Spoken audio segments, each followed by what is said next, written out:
Bonjour à tous, petite mise à jour sur l'Ethereum. Donc on est le vendredi 4 octobre 2024. Donc on est en daily.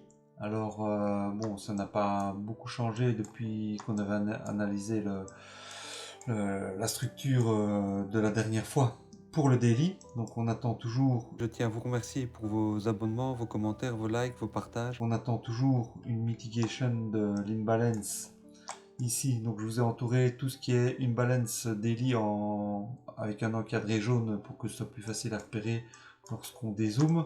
Donc il y a l'imbalance daily ici à venir mitiguer avec un probable retour ici plus bas dans l'imbalance ici en dessous avant de continuer la tendance haussière. Donc ça c'est pour le daily. Maintenant voyons voir ce qui se passe en 4 heures. En 4 heures, alors bon, déjà ça, l'imbalance ici, ça a été mitigué, on peut le supprimer. Ça aussi. Alors, on voit quoi? Est-ce qu'on voit de l'imbalance 4 heures? Voilà, on en voit un petit peu ici, là, et on a de là à là. Donc, on va faire ça proprement, bien, voilà, précisément sur le mesh. Donc là, on est en imbalance H4. Et je vais vous mettre ça, par exemple, avec une couleur, on va dire, en violet. Non, c'est pas assez visible. Voilà, avec cette couleur là, on voit mieux. Alors, est-ce qu'il y a de l'imbalance H4 ailleurs? Là, tout a été fermé. Oui, plus haut. Évidemment, il y a l'imbalance H4 ici. Là, dans l'imbalance daily, on voit que de là à là, il y a de l'imbalance H4. Donc, c'est probable qu'il remonte même jusque dans l'imbalance M30, sachant qu'ici, on voit même un POI. Là. Vous voyez, un POI en 4 heures. Ici, de là à là, dernier bail avant le sell, ici, c'est pas ça que j'ai fait, il est là, vous voyez, là, voilà, ça c'est un POI, pourquoi? Parce qu'en fait, on a de l'imbalance en dessous en H4, d'accord, donc je vais mettre ici POI H4,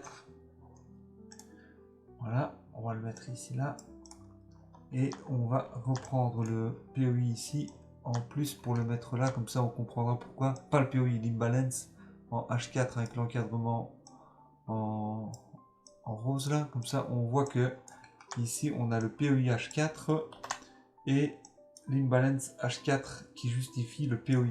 Donc POI c'est point d'intérêt, le point d'intérêt c'est un order block beaucoup plus pertinent. Pourquoi? Parce que en fait il y a de l'imbalance dans la même time frame. Donc c'est bien probable qu'ils reviennent mitiguer ça comme ceci. Et puis après que il fasse des plus bas comme ceci. Alors ça c'est du H4. On va voir en H1 ce qu'il y a de pertinent. Alors en H1 on voit quand même qu'il y a de l'imbalance aussi ici. Vous voyez là, il y a pas mal d'imbalance ici en H1.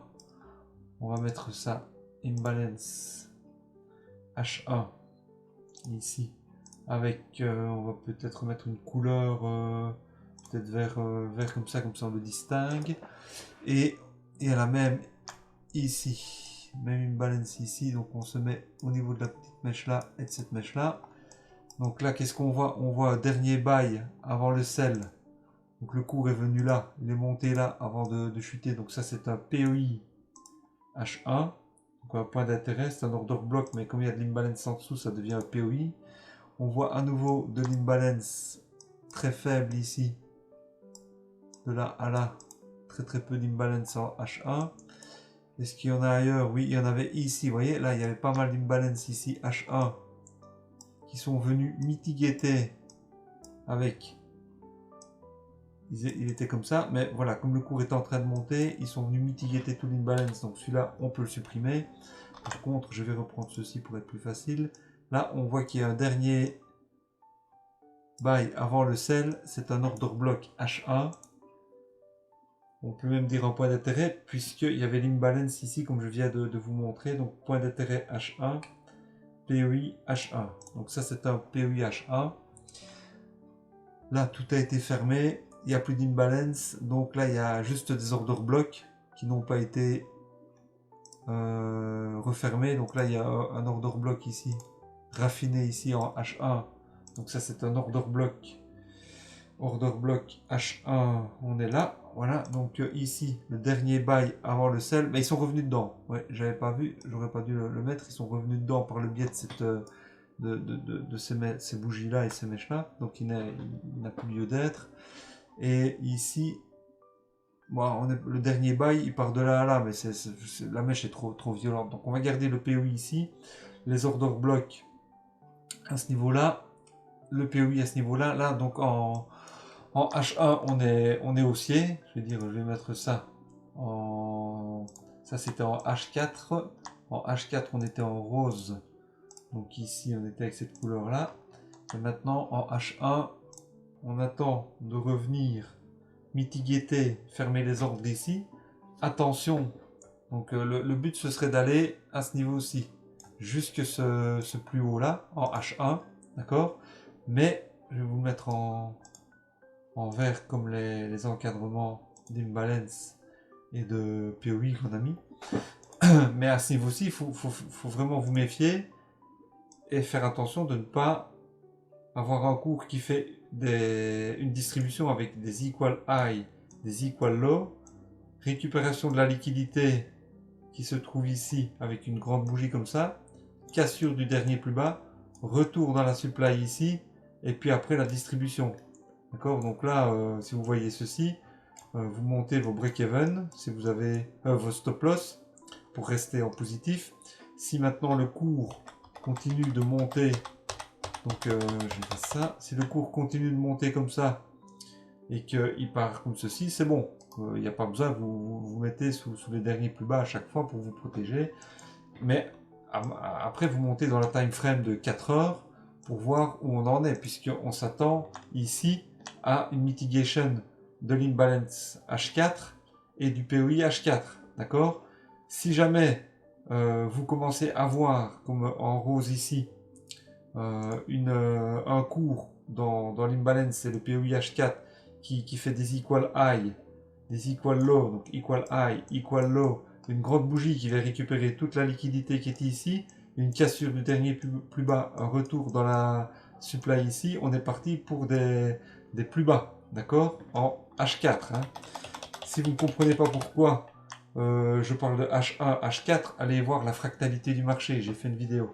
Ensuite, vous passez, si le cours continue de monter au lieu de descendre comme ceci, qui continue de monter, vous passez en daily et vous regardez à ce moment-là qu'on est toujours sur une belle bougie haussière en daily, parce que si on monte en daily et qu'il n'y a pas donc ceci en H4 et que le cours il continue de monter, on attend en daily à ce moment-là à avoir des equal high, des equal low, une grande bougie qui vient récupérer la liquidité, une cassure du dernier plus bas, toujours pareil, hein. Revenir dans la supply et puis on continue vers le bas. D'accord. Donc ça c'est en daily pour aller comme on a dessiné ici le cours, venir fermer tous les autres ordres qui sont ici en daily avant de faire des plus hauts. Maintenant si le cours continue de monter sans faire de distribution comme j'ai dessiné là pour le daily, à ce moment-là ben, vous passez dans une time frame. Vous allez voir, on regarde par exemple en weekly. En weekly, je ne l'ai pas fait, mais il suffit de voir s'il y a d'imbalance en weekly. En weekly, il n'y a pas d'imbalance, mais par contre, on voit que le cours n'est pas revenu dans le dernier buy ici, qui est une supply. Donc ça, c'est un order block weekly, d'accord. Donc order block weekly, c'est ça. Donc à ce moment-là, si le cours continue d'exploser, pareil, on attend de voir s'ils font des equal high, des equal low. Donc je vous le dessine à nouveau. Donc si le cours continue d'exploser en daily, sans distribution daily, ni H4 ni H1 comme je vous ai montré, à ce moment-là, on surveille en weekly pour voir s'il commence à faire en weekly des equal high, des equal low. Évidemment, là, ça mettra plus de temps. Une suppression, il ne faut pas se fier avec ici en dessous du 4 novembre ou en décembre, parce que la distribution weekly, elle va prendre beaucoup plus de temps. Une récupération des ordres à ce niveau-là, cassure du dernier plus bas, retour dans la supply, et puis des plus bas en weekly. D'accord. Donc à chaque fois, on surveille dans les différentes time frames pour ne pas se faire prendre au dépourvu. Là, on va se remettre en daily. Donc maintenant, pour résumer, on fait quoi?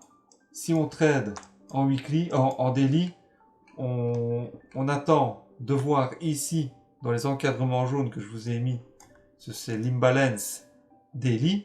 On attend de voir que le cours monte ici avec le daily, les bougies daily, voir une distribution à ce niveau-là, sortir ses positions s'il y a une distribution, prendre un short si on trade également à la vente à découvert, et puis on attend de nouveau un retour plus bas à ce niveau-là dans l'imbalance et la supply et la demand qui est là.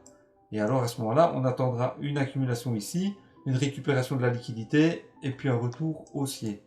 D'accord? Donc, mais pour l'instant, en 1 heure, on est toujours bullish. 4 heures, on est toujours bullish pour revenir jusque là. Et puis là, on va voir ce qui se passe. D'accord? Parce que là, il n'y a absolument rien qui nous dit ici qu'il faut vendre. D'accord? Donc, en plus petite time frame, par exemple, ceux qui veulent trader, on passe en 5 minutes, et alors c'est toujours le même truc, quoi. Vous voyez, en 5 minutes, ici, il y a une légère une distribution qui vient d'être faite. D'accord? Donc, preliminary supply, buying climax, second test, up trust, et là, ils sont en train de distribuer, mais c'est dans la petite time frame de 5 minutes, donc ça veut dire que c'est très court. Donc, si on veut trader en 5 minutes, on se tape un Fibo, voilà, on tire un Fibo, on revient ici, et c'est tout à fait pertinent. Voilà, à ce niveau-là, on se met là. Là, on est entre 0,5 et 61,8. On tombe juste dans la demand qui est ici de 5 minutes. Donc, demand de... Ou alors, order block 5 minutes. Order block 5 minutes, on est où? Hop, le voilà. Ok, donc on attend que le cours revienne là-dedans. Et une fois qu'on est là-dedans, on peut reprendre à l'achat. Et c'est chaque fois pareil, mais attention que là, vous voyez, il y a quand même pas mal d'imbalance de là à là, en 5 minutes. Mais c'est une time frame très, très petite, d'accord? Donc, faut pas non plus se fier que cette time frame là, elle va provoquer un changement de direction pour les time frames de 1 heure, 4 heures et daily. Hein. Ça n'a que très peu de pertinence. Donc en fait, les petites structures forment les grandes structures, comme je vous l'ai déjà dit, mais les grandes structures sont beaucoup plus pertinentes pour l'order flow, donc c'est-à-dire le sens du marché. Donc voilà, si moi je devais prendre un trade ici en 5 minutes, qu'est-ce que je ferais? J'attendrais que le cours arrive comme ceci, commence à faire des equal high, des equal low à ce niveau-là, viennent récupérer la liquidité qui se trouve là avec une grande bougie baissière, casse le dernier plus haut, un retour ici dans la demand, je mets mon ordre d'achat ici, je mets mon stop sous le dernier plus bas, et je vais chercher un take profit à ce niveau-là. Voilà, ça fait un RR de 8. D'accord? Donc c'est comme ça qu'il faut réfléchir. Pour toutes les time frames, en imbriquant tous les concepts de tout ce que je vous explique dans toutes les vidéos de toutes les time frames. Voilà, j'espère que ici vous aurez appris encore des choses sur l'analyse et que ça vous aura un petit peu fait avancer et ouvert les yeux sur la façon d'analyser en daily, 4 heures, 1 heure ou plus petite time frame.